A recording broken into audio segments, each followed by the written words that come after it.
Hello, welcome back to a brand new tutorial. It's been a long time since I uploaded on this channel, but I've been feeling the itch lately, so I figured why not make something new.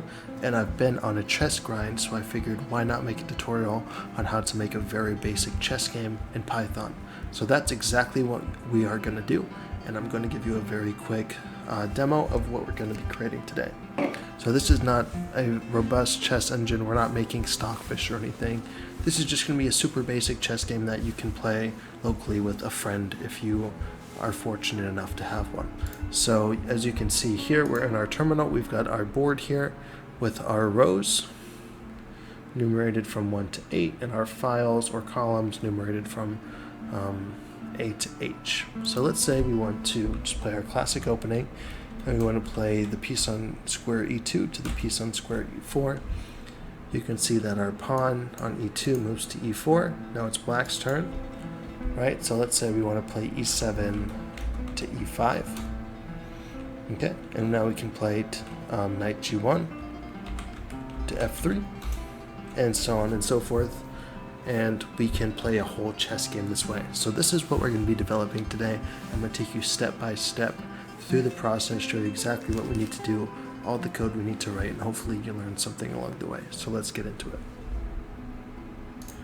Alright, so here we are. I'm in a blank Python file. I've just gone ahead and named it game.py. And now let's just think about what exactly we need for a playable chess game. So of course the first thing we need, right, to play chess is a board to play it on, right? We also need the pieces in which to play, okay? And we also need turns. So we need a white turn, then a black turn, then a white turn again, and so on. And finally, we need to be able to move pieces. Okay? On each turn. Okay? So these are the main things that we're going to take care of today, and I'll leave it as an exercise to you at the conclusion of this tutorial to sort of implement features like move checking, checkmate, things like that that we don't get to have time to address in this video. So we're just going to take this one piece at a time, right? So we'll say step 1 is to generate a board. Step 2 is to then take that board and put pieces on it. Step 3 is to implement some kind of turn functionality, and then step 4 will be to actually write code that will make us able to move pieces on every turn. Okay, so let's take care of step 1, creating a board. So what exactly does a chessboard consist of? So we see that a chessboard, I've pulled an image up onto the screen here, is 8 by 8. We have 8 columns by 8 rows, and the rows are, it's not shown on this picture, but the rows are numerated from 1 to 8, with 1 being the very bottom row on your screen and 8 being the very top row. And then the columns are numerated A to H, with A being the leftmost column and H being the rightmost column. So essentially what we need to make is an 8 by 8 matrix, and then we need to find a way to enumerate those, each row and column or each element of that matrix, and find a way to correspond that to a particular chess square and chess notation. For example, we need to be able to correspond the bottom left square, the very bottommost left square in our board, and associate that with notation that would describe it as A1. So first, let's take care of that first step. Let's say create 8 by 8 matrix, and we'll take care of that first. So there's a very fancy way to describe a 2D matrix in 2 or 3 lines in Python, but we're just going to do this in the more straightforward way that's not super Pythonic or complicated or hard to decipher. We're going to do this in the most straightforward way possible, so anyone who's looking at our code can look at it and make sense of what's happening. Okay, so what we're going to go ahead and do is create that 8 by 8 board now, and the first thing we need to do in Python is, this is specific to Python. If you're coding this in Java or another language, you won't have to worry about this. There's very straightforward ways to define 2D arrays or 2D lists in those languages, but in Python we have to be a little more, what's the word, verbose to do this. So what this will do is this will create a single dimensional array or list with 8 zeros in it. We're multiplying that 0 in our list by 8, so this will be a singular dimensional array with 8 zeros in it. And then what we can do is we can say for I in range, the length of the board, so we're going to iterate through our single dimensional array now, and we're going to say board of I is equal to 0 times 8 again, right? So now, instead of having a single dimensional list like we have here, we're going to go back through and update each 0 in that original list to be its own list. And this will create us this 8 by 8 matrix that we are hoping to see. And we can sort of confirm this. We can say, so for row in board, print row, right? And let's see what happens here. So let's do py, game.py,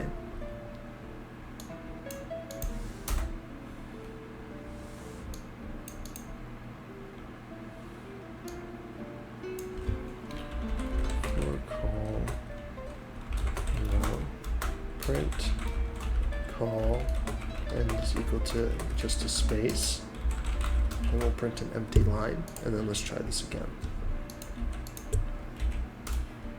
Okay, so now you can see we have a board with 8 columns, right, and 8 rows. So this is exactly what we need. So now we've gone ahead and generated a board, right, with 8 columns and 8 rows, which is essentially, in programming terms, a matrix or a 2-dimensional array.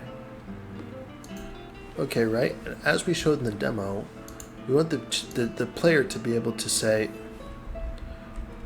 we want the rows and columns to be enumerated so that the player can easily identify, like, for example, this is A1, right? This is B2, this is C3, and so on. So we want to enumerate the rows and denote the columns with their appropriate identifiers. So this comes with its own challenge, right? Because if we're thinking about this in terms of array indexing, first of all, arrays are 0 indexed, which means that this first item, this first row and column, is going to have an index or a coordinate representation, right, of 0, 0. Right? But in chess terms, what would this piece be? This would be A8, right? So we need a way to sort of transcribe or translate from this representation, right, to this representation. And we'll take care of this later, but I just want to address this problem now because it affects the way we denote the board, right? Instead of going from 0, 1, instead of denoting these rows with 1, 2, 3, 4, 5, 6, 7, 8, it needs to go the opposite way, right? This would be row 8, row 7, row 6, row 5, row 4, row 3, row 2, and row 1. So how can we take care of that? So let's go ahead and write this, and then we can think about it more once we've written it. So I'm going to turn this into a function called def print board. And it's going to take in a game board as an argument. And basically what we can say is for I row and enumerate board. And this is just a very Pythonic way to write a for loop. If you're not familiar with enumerate, I'd recommend you just give it a quick Google search. It's not too complicated of an idea. It just allows us to reference like array elements in terms of its index and also an item name, which makes it a bit more easier to understand. So now what we can say is print, and I'll explain this once I've written it, 8 minus I end is equal to a colon. Okay. And then we'll say for jcall, again using this enumerate syntax, row, print call end is equal to empty space. And at the end of every column we want to print a new line. And then I'm going to paste a line in, and then I'll explain that once I paste it in. Okay, so I've pasted the line in.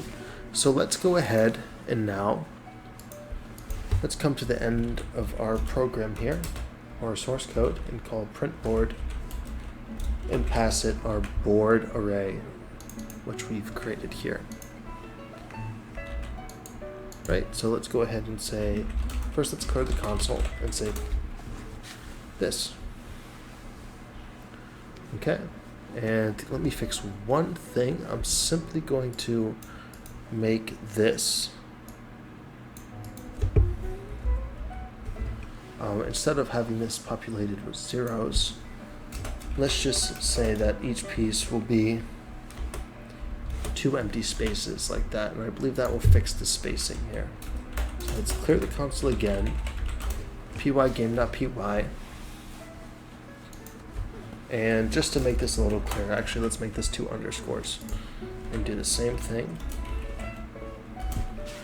So now you see our board is now enumerated in a much clearer way.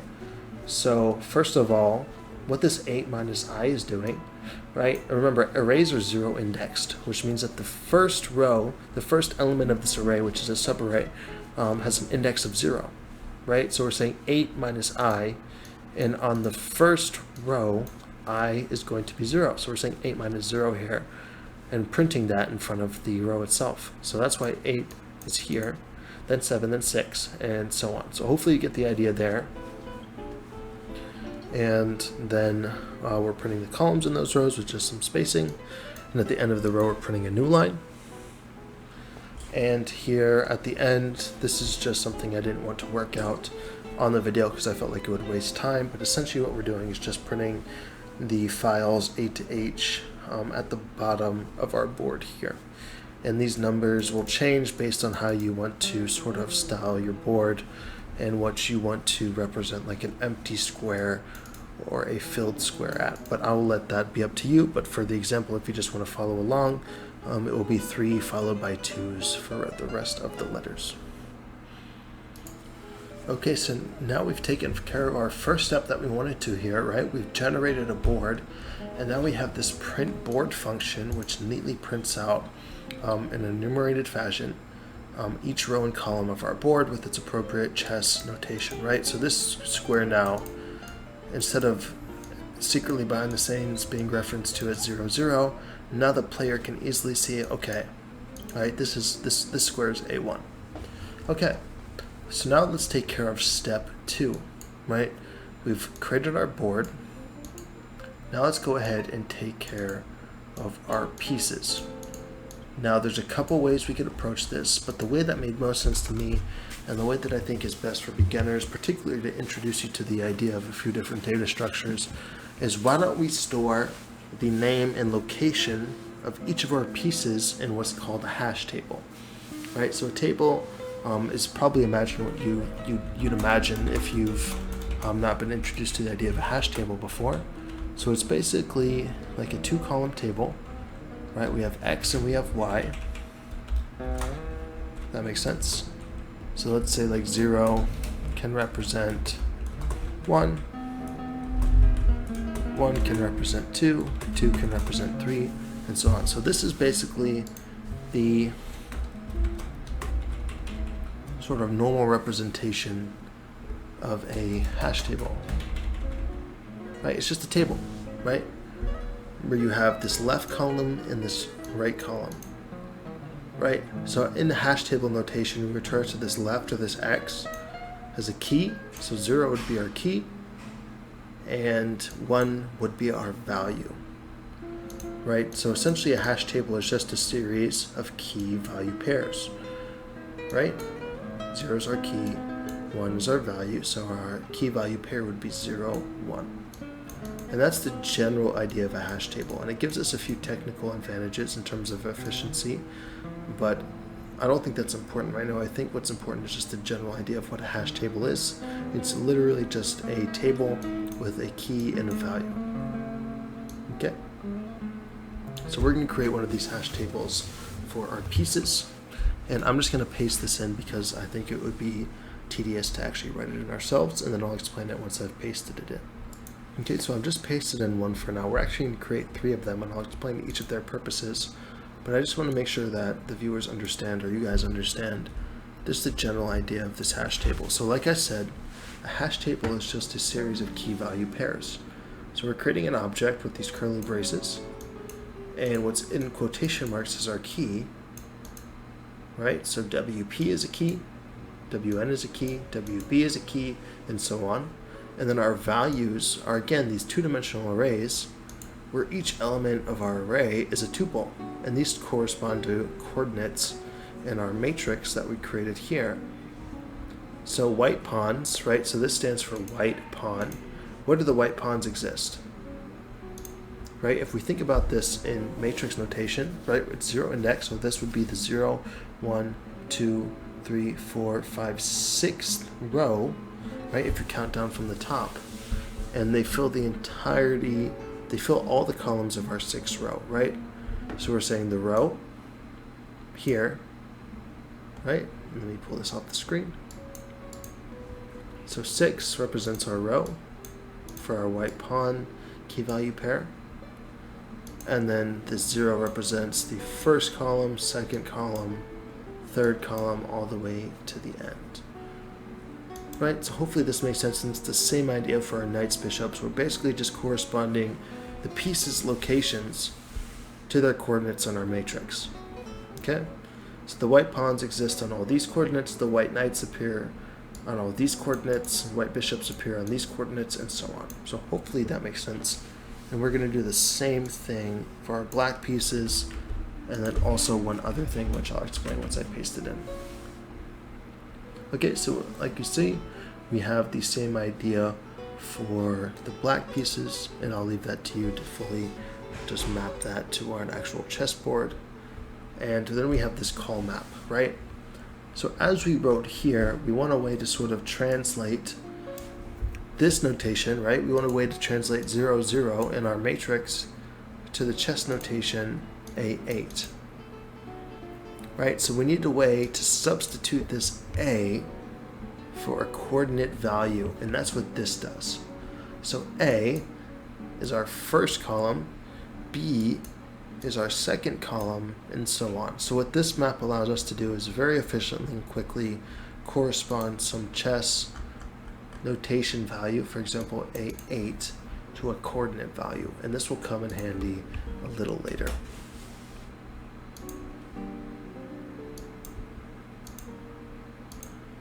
Alright, so hopefully that makes sense. If it doesn't, feel free to leave a comment and I can address your questions or concerns in a little more detail, more personalized way. But now let's go ahead and take care of the second portion of step 2. So now we've defined pieces and their locations on our coordinate grid. Now let's go ahead and put those pieces into our board matrix, right? So let's go ahead and write a new method, and we're going to call this, function, put pieces, and again, it's going to take our game board in as an argument. Okay. And first, let's do the white pieces, and then we can do the black pieces after. And the idea is going to be the same. We can literally copy paste our code and just change a variable name. So we're going to say for piece squares, in white pieces map the items, and this is essentially just iterating through this hash table. So piece, right, we're saying for piece squares because it's a key value pair, so piece will be our key, squares will be our values. So for example, the first iteration, piece is going to correspond to WP, and values is going to correspond to this list of coordinates for that piece. Okay? And we know that it's possible, right, that one piece, like a white pawn, can occupy multiple squares, right? We have 8 pawns to start off with, so we need to add another loop. We're going to say for square in squares, because squares is a list, right? So it's an iterable item, so we can loop through this squares value to get each individual square that a piece belongs to. So for square and squares, the xy coordinate is equal to square 0,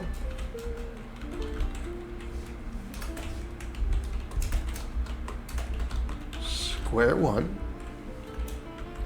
and board of x, y is equal to piece. Because remember, piece corresponds to that key. So we're going to loop, for example, in this first iteration, right, we loop through every square in our squares, which is our value, and we're assigning it with this value of piece, which is in this case is WP, right? And that's the whole thing. We can do the same exact thing for the black pieces. We can literally copy this code and paste it here. This is a great part about using hash maps, is it's reusable and the code is very short, and we can just change this to black pieces map instead, right? And we only want to print the board now after we've populated it with pieces. So let's go ahead and move that print board function call to existing after this new put pieces function. Okay, so now let's come back here to our terminal. Let's clear it and call pygame.py, and it looks like this is, we forgot to call this function. So let's say before our print board method, let's call that new put pieces function and pass it our board object, right? So now let's call this again. Let's clear our console and call this again. And you see that now, right? We've placed the pieces on the board because we've called this put pieces method, which takes care of that. And now you can see all our pieces are in the correct spot. Starting positions, we have all our white pawns on the second column, or sorry, second row, the entire second row. And we have all the rest of the pieces in our correct positions very efficiently and in a short amount of code thanks to the use of our hash tables here. Okay, so now we've taken care of steps 1 and 2, right? We've generated a board, and we've put the pieces on the board in their correct starting positions. So what's next? Now we need to implement some kind of turns in our program. And the most straightforward way I can think to do this is, let's delete this last line, this print board function call. And what we're going to say is, first of all, let's create this turn variable, which is going to be 1. So right, so when the game first starts running, it's going to be the first turn, right? So we're just initializing this variable to be 1. And then let's just create a while loop, because generally you use while loops when you don't know the specific number of times you want a loop to run. And in this case, we don't know how many turns our game is going to last, so we're just going to say while true, which could possibly end up as an infinite loop, but at some point we're going to break out of our loop when the game ends, and that will be up to the player. Okay, so what's the first thing we want to do in every turn of the game? Well, I think what would be good is the beginning of each turn, right? The player needs to see the latest state of the board. So let's at the beginning of each turn call that print board function and pass it our board object. And then just to make our formatting nice and not overlap each other or be messy, let's just print a new line after we print our board. Okay? And I think the best way to create, to decide whose current turn it is why don't we use our cur_turn variable and perform some kind of operation on it. So we're going to use this operator called modulus, which is essentially returns the remainder of something divided by something else, right? So if you divide, for example, 1 divided by 2, right? 2 goes into 1 0 times because 2 is bigger than 1, and it has a remainder of 1. So 1 modulus 2 returns the remainder of 1 divided by 2, which is 1. Right? Let's say 2 modulus 2. Well, 2 goes into 2 one time, but the remainder is 0. So 2 modulus 2 is going to give us 0. 3 modulus 2, again, 2 goes into 3 one time, and then we have a remainder of 1, right? So that, and then similarly, 4 modulus 2, right? 2 goes into 2 2 goes into 4 2 times with the remainder of 0. Right? 5 goes into 2, or 2 goes into 5 2 times with the remainder of 1. And hopefully you're seeing the pattern now, right? We can use this modulator operator to determine whose turn it is, because it's always going to be either 0 or 1. So let's say whenever the current turn modulus 2 is 1, that it's white's turn, right? White. And let's say that whenever the current turn modulus 2 is 0, let's say that's black's turn. Right, so we'd go white, black, and so on. So hopefully you get the idea. So let's create a current player variable, initialize it to be empty, and let's say if the current turn modulus 2 is equal to 1, then the current player, like we said above, should be equal to white.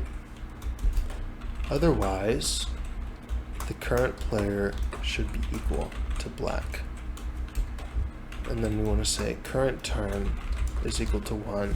To after we've chosen the current player, we want to increment that current turn so that then after the first iteration, current turn becomes 2 and we progress through the game. Right? So let's say print cur player to move. And let's just print a new line at the end just to make sure things are nice and pretty in our program. Okay, so now we have a way to sort of have alternating turns, and at the start of each turn we'll print whoever's turn it is, right? On the first iteration of our loop, it's white's turn because white starts in chess. So the first time we run this, let's just add a break statement here, and let's open up our terminal and say clear. Right? And the first time our loop iterates, right, it's white to move. Similarly, if we did 2 here, just to represent a game turn, we ran this again, now it's black to move. So it looks like our logic is working. And we'll just change this back to 1 now.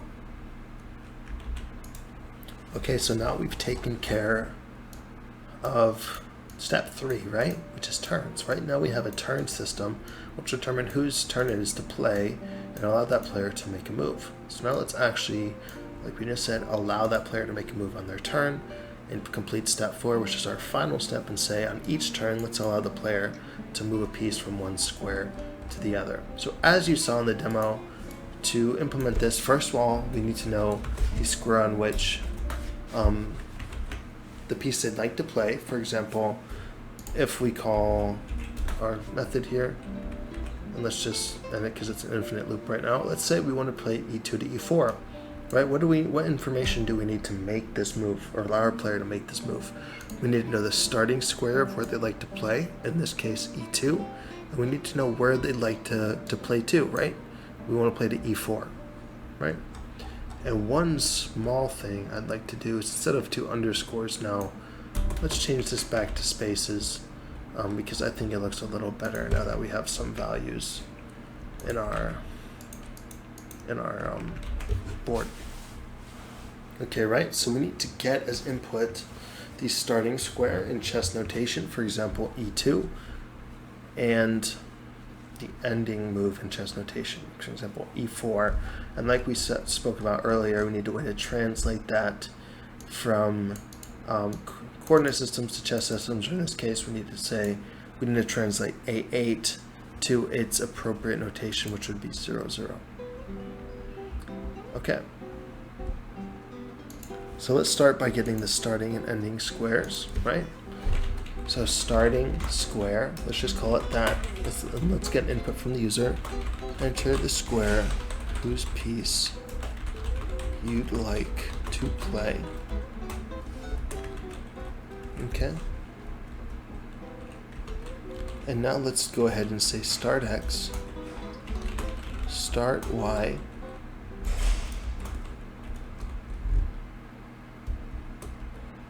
is equal to, and we're just going to assume that the player provides valid input here. And I'll leave it up to an exercise for you to do some kind of input validation, right? So now we're saying the first index, so if I typed, for example, A8, this x, start x would be A, and start y would be 8. So we're just getting the first character and the second character. That's all this is doing. So start x would be A, start y would be 8. We're just accessing the string using indexing like we would a list or an array. Okay? But if you think about it, right, when we're referencing a row and a column in like programming language, the first coordinate is the row and the second coordinate is the column. But it's the opposite in chess, isn't it? Because when we say A8, the first value we specify is the column, not the row. So we need to reverse the row and the column in order to translate it, right? So let's just first of all say, okay, so we know they're going to type A8. So let's just say start x is equal to call map start x. And start y is equal to 8 minus int, because this is just a technicality, because technically the input stored as a string, so we're just casting it back to an int in order to access, and we'll worry about that later.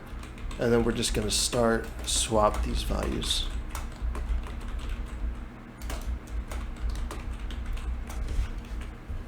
Okay, so what this does is this returns the value, right? So start x, after we call this, is going to say, okay, start x, right? For our example input is A. So it's going to say, look in our call map hash table and set start x equal to the value for the key of A.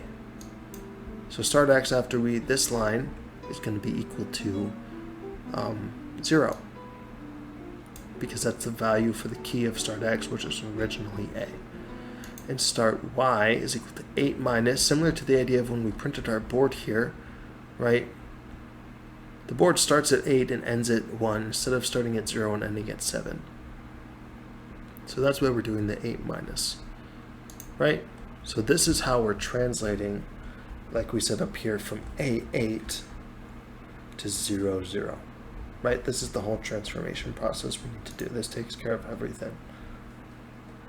And hopefully it makes sense. If not, I would recommend printing each start x and start y after every line, just so you can follow the process that we're doing.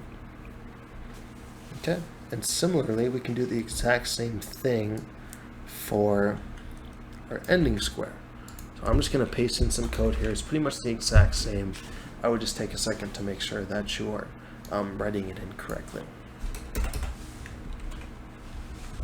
And it's the same exact logic, so I'm not going to re-explain it. We've just changed some variable names. Okay. So now we've translated, right, chess notation, for example, A1 to its corresponding coordinate location in our 2D matrix. And now all we need to do is update the board itself, okay? So we know we're going to be overwriting some value. So if we want to move E2 to E4, right, we want to move this pawn here. So where this white pawn is first going to be overwritten with an empty space, and then this empty space here is going to be overwritten with whatever piece was on E2. So first, we'll create a variable called temp is equal to board at the coordinates of start x, start y, right? Board, start x, start y. Let's update this now to be an empty space because we've saved what was in that coordinate or in that board position inside this temp variable. And then let's say board end of x and end y, which we got as input here, is now equal to whatever piece we overwrote on that previous line. Okay? And that's actually our whole program here. So let's clear our terminal, run this pygame.py program, and we see that, let's make this a little bigger and bring this down just a little bit. Starting here, so we have our board, it says white to move. Enter the square whose piece you'd like to play. So we want to play E2, and we want to move E2 to E4. And now you can see that our game is functioning like we showed. E7, now it's black to move, as you can see, to E5. And now the black pawn moves, and now we can say like F1, because it's white, let's move again to G3. And then we can say like D7 to D5. And we can say E4 to D5, and so on and so forth. And now we can actually play an entire chess game with the code that we've written out. So I'm going to stop here because we've reached the time that I'd like to reach. But now we have a very basic playable chess game. Hopefully this has been useful for you. We've generated a board, put pieces onto the board, allowed different turns for different players, and we've allowed the player to, on each turn, move a piece from a starting square to an ending square. Now what's left? What can you do? You can say, okay, check if move is valid, right? Say the player wants to move a knight. Make sure that the piece or the square that they want to move the knight to is a valid move for the knight, right? A knight can't move one square forward and that's it. So you can add some kind of move checking to determine whether or not a move is valid, right? You can add a checkmate end condition. Right now in our game, it's sort of up to the player to determine when they've been checkmated. The program will not terminate itself. So you can add some kind of end condition that will end the game when a player has been checkmated or when a player draws. And finally, the only other thing I can think of right now is castling and en passant.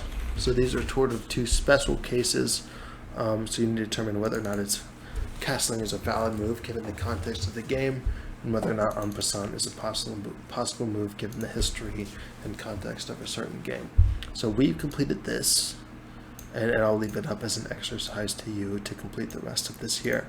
So hopefully you found this interesting and useful. Hopefully the concepts that we used here made sense to you, and maybe in future episodes I'll add some more complexity to this program, but for now I think it's a good starting point for you to sort of jump into and have some fun updating this program on your own. So thank you for watching. Hopefully you found this useful, and I plan to upload more, so I'll see you soon.